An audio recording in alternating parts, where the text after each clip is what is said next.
முருகா, நான் உனக்கு பால் குடம் தூக்குனேன், காவடி எடுத்தேன், ராப்பகலா கும்பிடுறேன். திருச்செந்தூர், பழனி, அறுபடை வீட்டுக்கும் நடபாதையா குடும்பத்தோட நடந்தே வந்த. ஆனா என்ன நீ கண்டுக்கவே மாட்டேன்றியே. எனக்கு ஒரு நல்லது நடந்து 5 வருஷமாச்சு.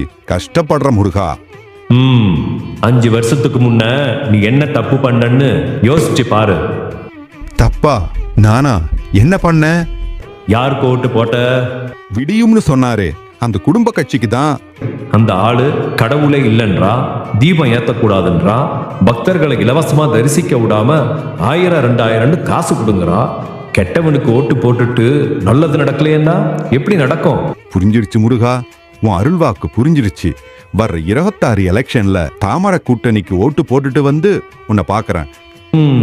தாமரை தந்த முருகனை நம்பினோர் கைவிடப்படா. அப்பன் முருகனுக்கு அரோகரா.